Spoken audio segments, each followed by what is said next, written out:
Bonjour, Denis Mukwege. Vous êtes notre invité exceptionnel sur TV5 Monde, prix Nobel de la paix 2018. Vous êtes le 8e Africain à avoir reçu ce prix, après des personnalités comme Nelson Mandela. Vous incarnez un espoir pour l'Afrique et au-delà, pour le monde, parce que vous, le médecin, vous, l'homme qui répare les femmes, vous, l'homme qui avait dénoncé ce corps des femmes utilisé comme butin de guerre, vous dites aujourd'hui, il faut que la communauté internationale se rende compte de la situation qui continue encore. Absolument, je pense qu'il y a encore beaucoup à faire par rapport à la situation des femmes victimes de violences sexuelles dans tous les pays en conflit. Oui, vous dites, ça n'est pas seulement un problème africain, c'est un problème planétaire. Absolument, nous venons d'un forum au Luxembourg et c'était très impressionnant. On avait les femmes qui viennent de tous les continents, y compris l'Europe. Oui, qu'est-ce qui se passe, docteur Mukwege? Qu'est-ce qui fait que la communauté internationale, qui pourtant vous a attribué ce prix Nobel de la paix, ne réagit pas davantage? Aujourd'hui, c'est vraiment une grande question que nous nous posons, puisque quand on voit les drames et les conséquences de violences sexuelles dans nos sociétés, je crois que nous devons faire plus. La lutte contre l'impunité est une situation qui devient intolérable. Lorsque vous parlez avec les victimes, nous arrivons à les soigner médicalement et nous avons nos limites, mais elles comprennent très bien que nous faisons ce que nous pouvons faire. Mais quand il s'agit de la justice, là, il y a un gros problème où toutes les victimes nous demandent de plaider pour que la communauté internationale prenne en compte cette question d'impunité. Oui, on va voir les images. Le 10 décembre dernier, vous recevez donc à Oslo le prix Nobel de la paix. C'est un moment extrêmement fort, c'est un moment extrêmement puissant et c'est un instant où vous allez prononcer des mots qui vont déranger, qui étaient faits pour déranger finalement, où vous dites il y a des crimes qui sont impunis, il y a des criminels qui sont même à la tête des États et qui ne font rien. Absolument, je crois que c'est la vérité. Je pense qu'il faut dire cette vérité. Il faut que le monde se mobilise, parce que c'est une honte que nous soyons dirigés par des criminels, des hommes qui ne respectent pas la femme, qui ne respectent pas la matrice de notre humanité. Je crois que nous mobiliser, c'est un devoir. Oui, quand vous dites des criminels qui nous dirigent, vous pensez même en RDC ? Absolument. Je pense que il n'est secret pour personne ce qui se passe en République démocratique du Congo, où les promotions sont données aux gens qui ont commis des crimes. C'est connu, des gens qui ont commis des crimes qui sont promis. Et ça, je pense que c'est inacceptable. Et ce n'est pas seulement en RDC. Oui, ils sont aujourd'hui à la tête des États, donc il n'y a pas évidemment de justice possible. Et sans justice, dites-vous, il ne pourra rien arriver. Absolument, puisque vous savez, en fait, le concept de viol comme arme de guerre, j'ai l'impression que ce concept a évolué trop vite et que finalement la justice vient un tout petit peu en retard par rapport à ces concepts où à la fin des conflits armés, il y a un vainqueur. Et le vainqueur, s'il a utilisé le viol comme arme de guerre, malheureusement, la justice domestique ou nationale devient en fait la justice du vainqueur. Et à ce moment-là, ce crime, qui est un crime contre l'humanité, reste impuni puisque tout simplement, en fait, on nous brandit la souveraineté nationale, mais je pense que par rapport au crime contre l'humanité, crimes de guerre, crimes de génocide, nous devons aller plus loin que la souveraineté. Ça nous concerne tous comme des personnes qui partagent la même humanité. Aujourd'hui, je crois qu'il faut faire plus. Oui, vous avez dit dans votre discours à Oslo, vous avez dit « Je viens d'un peuple humilié, je viens d'un peuple où on utilise le corps des femmes comme un champ de guerre, où on humilie finalement le peuple avec tous les dommages collatéraux ». Absolument. Je crois que lorsque vous voyez la manière d'utiliser le viol comme arme de guerre, c'est pour humilier, c'est pour déshumanisé. C'est une arme. Le viol devient tout simplement un rapport de force pour en fait prouver à l'autre que on peut faire de cette personne ce qu'on veut. Et je crois que ça c'est inacceptable. J'ai rencontré des victimes dans des endroits où aujourd'hui les commandants de leur village sont ceux-là même qui les ont violés, qui les ont humiliés, et les regarder dans les yeux, ils ont tout simplement ce sentiment de ne plus exister comme être humain. Oui. Et ça, je crois que c'est inacceptable. Oui, oui, vous avez dit, il faut évidemment aider ces victimes, il faut que la communauté internationale pallie finalement les carences des États qui ne font rien pour elles. Il faut créer un fonds d'aide. Dans le processus de guérison, en fait, nous prenons ces victimes en charge sur le plan médical. Aujourd'hui, nous avons développé ce modèle holistique qui a 4 piliers: le pilier médical, le pilier psychologique et socio-économique et le pilier légal. Et je pense que pour ce pilier légal qui permet en fait aux femmes de recouvrer leur dignité, il y a encore beaucoup de lacunes. Il y a tous les problèmes liés à l'administration de la preuve, mais il y a également les problèmes liés à la réparation. Lorsque les femmes ont la capacité d'affronter la justice qui est une seconde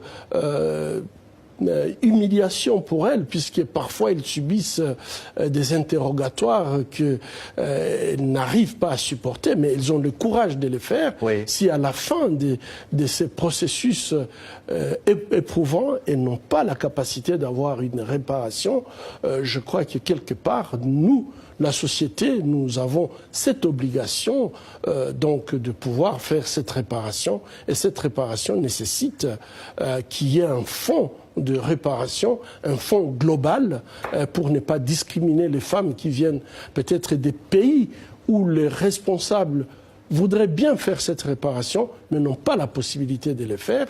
Et en fait, il y a d'autres pays où, tout simplement, les autorités ne veulent pas reconnaître, ils sont dans les dénis et ils ne veulent pas faire cette réparation.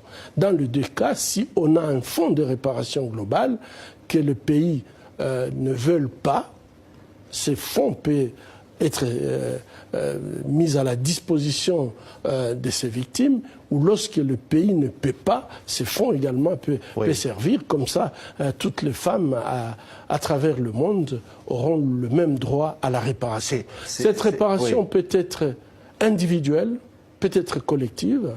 La réparation peut être symbolique, pas forcément toujours une compensation financière, mais il faut absolument la mettre en place, puisque la guérison, c'est un processus, et la réparation fait partie de ces processus de guérison. Oui, oui, parce que vous avez dit, il faut transformer cette souffrance en force. Et vous avez cité l'exemple de Sarah, cette jeune femme dont toute la famille avait été assassinée, qui a été l'objet d'un viol collectif plusieurs jours d'affilée, qui est arrivée à l'hôpital de Panzi ne tenant plus sur ses jambes, et qui aujourd'hui est peut-être enfin libre. Je crois que c'est ça, en fait, toute la magie qui est dans les femmes. Je trouve que ces femmes sont formidables, et elles nous apprennent tous les jours cette capacité de résilience, cette capacité d'aimer malgré les adversités par lesquelles elles passent, et cette capacité, en fait, de lutter non seulement pour leurs droits, mais les droits de leurs enfants, les droits de leur communauté, et de pouvoir pousser les autres victimes à aller de l'avant, devenir même les actrices de changement de leur communauté. Et je pense que ça, c'est tout à fait impressionnant. Pour moi, je trouve que j'apprends tous les jours. Vous avez dénoncé cette sorte de masculinité agressive. Dites au fond, c'est l'égalité entre les femmes et les hommes qui est l'enjeu derrière tout ça. Absolument. Je crois qu'à partir du moment où les hommes ne considèrent pas les femmes comme étant égales aux hommes, les hommes ont le sentiment parfois que les femmes ne sont que des objets, et donc leur corps devient une propriété, devient le champ des batailles, où les expressions de pouvoir vont jouer, où on les déshumanise, les humilie. Et je pense que cette masculinité, elle est tout à fait toxique.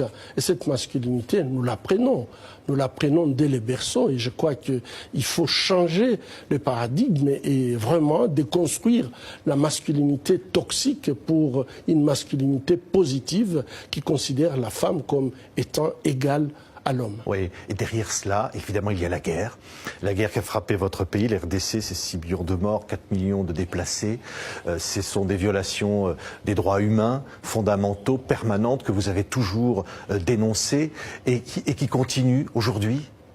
Malheureusement, je dois dire, je crois que j'ai eu à le répéter, on ne peut pas en fait construire la paix sans justice. L'exemple de la République démocratique du Congo est parlant. Lorsque vous essayez de sacrifier la justice sur l'autel de la paix, on voit en République démocratique du Congo, aujourd'hui, on n'a ni paix ni justice, tout simplement puisque je crois que la justice aide au moins à construire la paix durable. Et je suis désolé, tant qu'on gardera dans les tiroirs un rapport bien documenté des Nations Unies, fait par des experts qui connaissent bien la région, qui ont suivi les événements, qui ont interrogé les personnes, les témoins, et que ces rapports ne soient pas exploités. Malheureusement, les auteurs des crimes continuent à courir et ils continuent à commettre ces crimes. Oui. Quand je revenais, il y a juste une semaine que j'ai quitté la République démocratique du Congo, je continue à recevoir des bébés et ça, je trouve que c'est choquant. C'est choquant, pas seulement pour moi, mais ça doit choquer notre conscience que les enfants qui ont droit à une protection, quel que soit leur milieu, quelles que soient leurs origines, que les enfants soient soumis à ces atrocités, c'est inacceptable. Et je pense qu'on n'a pas encore fait assez pour protéger ces enfants. Oui, vous dites quoi au nouveau président de RDC, M. Félix Tshisekedi? Vous lui dites quoi aujourd'hui? Vous lui dites d'ouvrir ce rapport? Vous lui dites d'écouter le peuple? S'il écoute le peuple demande que justice soit faite. Je pense que c'est son devoir de pouvoir demander à ce que le Conseil de sécurité autorise à ce que ces rapports soient exploités par des instances, des juridictions qui ont la compétence par rapport à ce qui s'est passé en République démocratique du Congo. Ça ne peut pas continuer à rester dans les tiroirs. Mais la perspective d'un accord de gouvernement avec des pro-Kabila, est-ce que ça c'est quelque chose d'envisageable? Je crois que j'ai été clair par rapport à cette question. Aujourd'hui, si le président de la République veut répondre aux aspirations du peuple, si le peuple a été massivement voté, même si les élections ont été ce qu'elles ont été, mais le peuple a fait son devoir. L'engouement montre très bien que le peuple veut une alternance, le peuple veut un changement, le peuple veut finalement que la justice les droits soient dits. Et je crois que le président a ses prérogatives pour pouvoir permettre à ce que finalement le droit soit dit en République démocratique. Sinon, vous dites quoi? Sinon, vous dites que ce serait trahir le peuple? Vous dites absolument. Si ce n'est pas fait, ça veut dire ça serait une coalition avec en fait un système d'oppression et de prédation qui a duré 20 ans. Et aujourd'hui, ce que nous attendons, nous savons très bien qu'il n'a pas été complice pendant ces 20 ans. Il a le main propre par rapport à ce qui s'est passé pendant 20 ans. Donc, je trouve que c'est une opportunité pour lui de se rallier au peuple, à cette souffrance et pouvoir dire tout simplement, il faut que la vérité soit dite pour permettre à ce qu'il y ait une réconciliation qui est le pardon, qui est la paix, qu'on puisse en fait pouvoir se projeter dans le futur. On ne pourra jamais se projeter dans le futur avec un fardeau si lourd de notre passé, où en fait il y a des familles qui ont disparu, où les enfants ont vu des atrocités, où ils ont vu leurs parents violés en leur présence. Je pense que nous avons la responsabilité de pouvoir dire la vérité par rapport à ça, faire une réconciliation pour reconstruire le tissu social de notre pays. Et il faut avoir un président courageux qui ne peut pas faire une coalition avec des gens qui ont fait souffrir la population pendant 20 ans, qu'ils prennent le courage de faire une cohabitation où il va exercer ses prérogatives de chef de l'État, lui conférées par la Constitution. Et je crois que ça sera la meilleure réponse que nous attendons aujourd'hui. Oui, vous avez dit dans votre discours à Oslo, je viens d'un des pays les plus riches du monde, qui construit vos téléphones portables, qui permet votre richesse. Et je viens d'un pays dont le peuple est l'un des plus pauvres du monde. Est-ce que ça peut changer ? Absolument. Je pense que la République démocratique du Congo, c'est pas parce que c'est mon pays, mais c'est un pays merveilleux, où vous avez des hommes et des femmes qui ont une capacité énorme de pouvoir transformer les choses. Les ressources naturelles, nous sommes gâtés, que ce soit les eaux, les minéraux, la forêt. Je crois que tout ce que nous avons besoin, c'est d'avoir un leadership fort qui a une vision capable donc de montrer l'orientation au peuple. Je crois que tout peut se faire très très rapidement puisque tout est en place, mais il faut avoir un leadership qui peut montrer la direction. Oui, vous avez tout vu, docteur Mukwege. Le pire, c'est-à-dire votre hôpital pillé, des assassinats, des femmes et des enfants dont on tire dans les parties génitales, que l'on retrouve morts ou violés à l'âge de 18 mois. Vous avez vu le pire et vous avez vu peut-être le meilleur avec ce prix Nobel de la paix. Vous dites au fond, il y a une forme d'histoire qui aujourd'hui rend une certaine justice. Vous dites ce prix Nobel de la paix est une très mauvaise nouvelle pour tous ceux qui voulaient continuer l'ordre ancien. Je pense que ce prix Nobel, comme je l'avais dit, c'est une reconnaissance. Nous vivons dans une situation de déni total.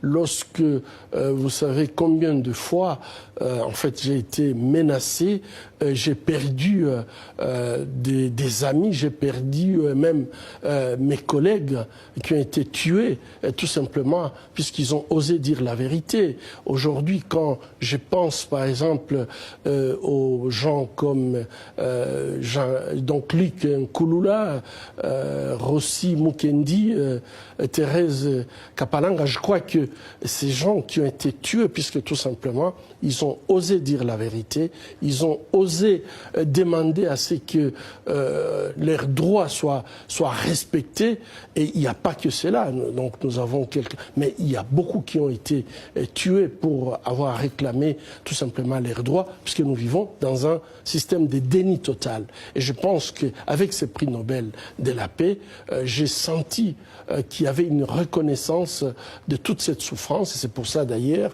que j'avais dédié ces prix à toutes les victimes de violences sexuelles, au peuple congolais, parce que je pense que le peuple congolais, il y a une reconnaissance internationale à travers ces prix de toute sa souffrance. Et je pense que le peuple congolais devrait s'approprier de ces prix pour pouvoir se projeter dans le futur. Oui, ça veut dire que ce prix, c'est une arme.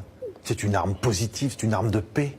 C'est une arme, absolument, c'est une arme d'épée. Et je crois qu'aujourd'hui, je fais un appel solennel à tout le peuple congolais de ne pas, en fait, se concentrer seulement à la souffrance que nous avons connue, mais savoir transformer cette souffrance en une force qui nous permet de reconstruire un pays où va régner la justice et la paix. Merci beaucoup, docteur Denis Mukwege. C'est un moment exceptionnel que nous venons de passer ensemble.